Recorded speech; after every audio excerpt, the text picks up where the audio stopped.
So I just want to go off on a little bit of a rant. Something I've been kind of feeling lately a lot. I've just been kind of holding it in. But so I'm on my grandma's land. We've had this land in our family for a couple generations now. And when I was younger, I'd come out here and I'd see it, and it was just, you know, it's just flat land. Yeah, we have a couple trees here, but this whole land used to be just covered in trees, like oak trees and chokeberry trees and maybe some wild mulberries.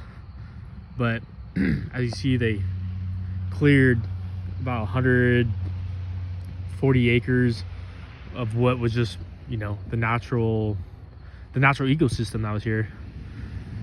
And to them, like, you know, they knew to grow, you know, crops and corn and all that stuff, and that's how they made their money. And I get that, but it's unfortunate that, like, sometimes when, I don't know, I almost just wonder, like, do they not understand that a lot of what they took out was food already growing? And I know they were using the stuff that they were growing to sell and stuff, but man, like, I don't know, it just doesn't make sense to me. I'm like, they ripped out everything, and now the main thing that grows is, you know, grass for the cows, but it's a bunch of stickers. It's a bunch of what do you call them? Sandburs is what they call them. It's these stickers that grow everywhere. They get into your feet, they hurt. And then we have all this land is like covered in like grasshoppers, so it's like grasshoppers and stickers because they cut out the trees, and the trees like suppresses the sunlight, so like the stickers don't grow, and grasshoppers love grass, so it's like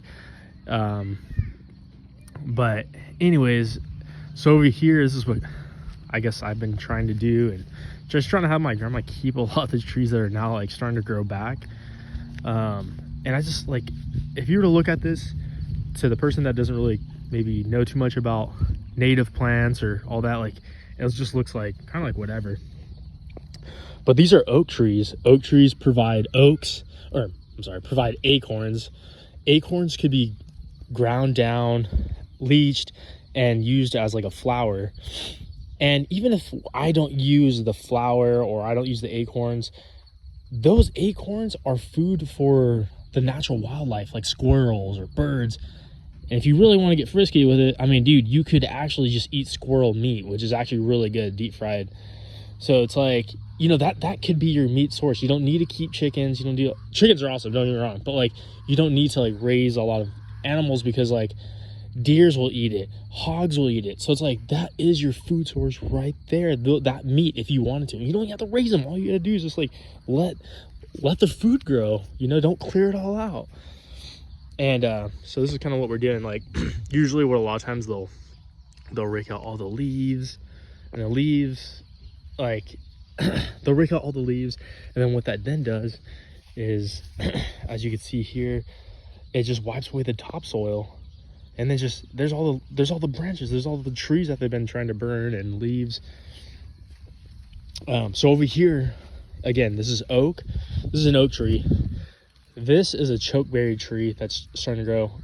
That, I think, is rough-leafed dogwood, which I don't know anything about that stuff. But except it makes a pretty decent like shade tree. So and then right here is this is a blackberry, wild blackberry. Yeah, the blackberries are small, but like I said, it's for the wildlife. And we could snack on it too. And look it, I didn't like plant this. It's growing by itself. It wants to grow. This is all food. This is actually a food forest here. And then instead of raking the leaves, I dug a little basin, so when the rainwater runs down, instead of just washing the soil away, it gets caught in this small little basin here that you can barely kind of see. There's a little lip right here. It's kind of like a bowl. Anyways, we use a lot of the wood that they're cutting. We burn it. I stop it, like, so it becomes biochar, dump it here, use the excess leaves to dump it here. I got watermelon. I planted a bunch of like pumpkins that we grew the seeds in here, so like once it's season, hopefully those just pop up. We got some nopales here, like, which is edible. Dude, it takes nothing, like, it's no work to grow. You just literally put it in the ground and it grows by itself. No excess irrigation, none of that stuff. But it's like, dude, this is a food forest, and they don't see it. They don't know anything about it. This is like, dude, if they would just like regrow this place, it's your Lowe's, it's your grocery store, it's your freaking Walgreens. It's all here, but we have to relearn like about our natural environment, what those native plants are used for, how we use them, what are they good for, all that stuff. So it's like, anywhere you're at, yeah, the plants are, dude, it's your everything. So, man, look at all this land. Just, I don't know, it blows my mind. All the trees that have just been cut down, and then what is the next generation left with? Dude, we're left with stickers, sandburrs, and grasshoppers, like, and a hot ass sun beating on the back of your neck when you're out here. So it's just, and we don't even know if we're actually even gonna get this land. Like, might be passed down to possibly my aunt, and they're not really into land like this, so. But it's unfortunate, you know, like. And then one last thing, I was mentioning to you, it's my grandma's land, so I was talking to her about it and tried not to get into a heated conversation because we just have totally different views on it.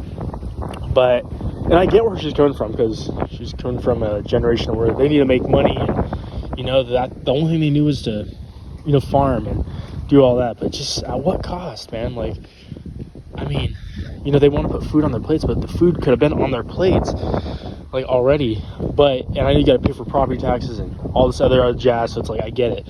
But man, really though, 140 acres plus other acres that was passed on to other family members that are still cutting down trees. I'm like, dude, we don't have time to cut down trees. Like, this is the time to be planting as many trees as possible. So anyways, talked to my grandma about like leaving some of the trees, and I'm like, man, we should just, you know, recover some of this land with some trees. And she was just telling me, she laughed, and she was like, trees are like a waste of land. And I'm like, and I kind of get where she's coming from, but right off the bat, man, it's just like, it hit me like, man, what are you thinking? Like, it's wild. Anyway, guys, that's my dumb little rant. Also, yeah, so that's what I'm saying, like, just a couple things that this new generation is thinking, what we're trying to do here. Obviously, I don't even know if I'm going to get the land, probably not, but just, this is what we're doing. Like, we're capturing rainwater. We're not letting all the topsoil wash off. And then we're growing some of the native foods. We're learning about them. We're keeping the leaves. We're not burning them. We're not throwing them away. And then, look at rainwater. I mean, this is obviously a very small thing. I'm not here very long, but just like simple stuff that we could be doing. Like, dude, we're catching rainwater, man. Look. Catching rainwater, baby. I don't know. It's just, and then what am I going to do with that? Well, because I'm not going to drink it. I don't have a filter, Berkey filter or anything like that. I'm just dumping it back in the basins that I just dug. We're keeping seeds. I don't know. So that's what this new generation's doing. Hopefully, well, me, I guess, I don't know, everybody else. But anyways, permaculture is life. Love you guys. Take care.